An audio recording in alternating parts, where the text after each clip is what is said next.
سال کا افضل ترین مہینہ ہے یا افضل ترین مہینوں میں سے ایک مہینہ ہے۔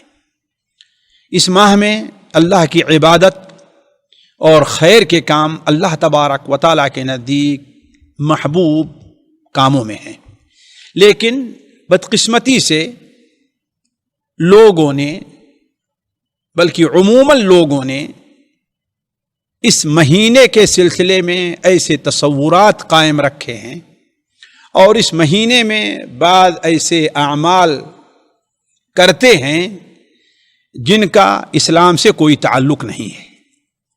اس لیے ایک ایسے شخص کو جو اللہ تبارک و تعالیٰ کا خوف رکھتا ہے، دین اسلام سے محبت کرتا ہے، نبی کریم صلی اللہ علیہ وسلم کی سنتوں پر عمل کرنا چاہتا ہے، اسے اولاً یہ دیکھنا چاہیے کہ اس مبارک مہینے میں کرنے کے کام کیا ہیں اور ان پر توجہ دے اور ان پر عمل کرے۔ ساتھ ہی ساتھ یہ بھی دیکھے کہ اس مبارک مہینے میں بہت سے وہ کام جو کیے جاتے ہیں اور وہ شرعاً ان کی کوئی حیثیت نہیں ہے، جہالت کی بنیاد پر وہ کام ہمارے یہاں رائج ہو چکے ہیں، ان پر توجہ دے اور ان سے بچنے کی کوشش کرے۔ مثال کے طور پر یہ مہینہ جو برکت والا مہینہ ہے، یہ مہینہ جو فضیلت والا مہینہ ہے، بہت سے لوگ اس مبارک مہینے کو منحوس سمجھتے ہیں اور اسے حزن و غم کا مہینہ سمجھتے ہیں۔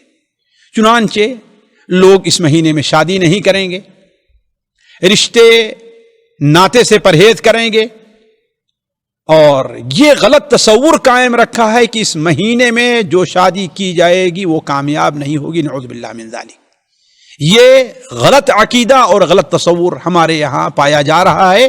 اللہ نے اس مبارک مہینے کو مبارک بنایا ہے، برکت والا بنایا ہے، نحوست والا نہیں بنایا ہے۔ دوسری چیز،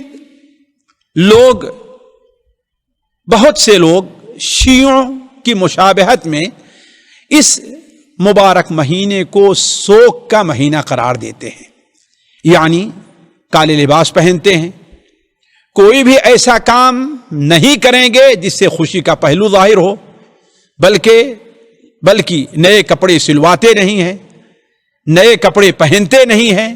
کیوں؟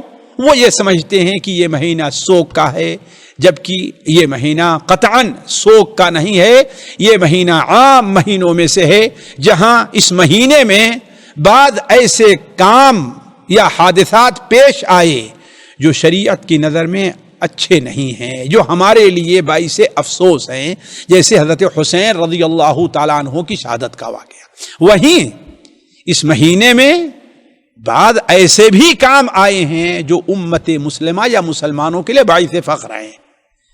اس کی تفصیل میں نہ جا کر کے صرف ایک چیز پر غور کریں، آیا اسی مہینے کی 10 تاریخ کو حضرت موسیٰ علیہ السلام کو فرعون جیسے ظالم بادشاہ سے نجات ملی؟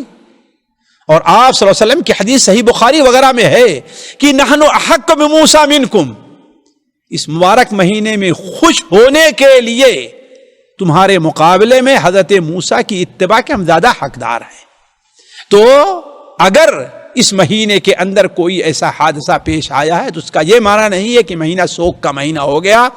سوگ کا مہینہ وہ ہوگا جسے شریعت سوگ کا مہینہ قرار دے گی، ورنہ کسی کے بنانے سے ایسا نہیں ہوگا۔ تیسری چیز، عجیب الٹی سمجھ ہے لوگوں کی، ان کا دین الٹا ہو گیا ہے۔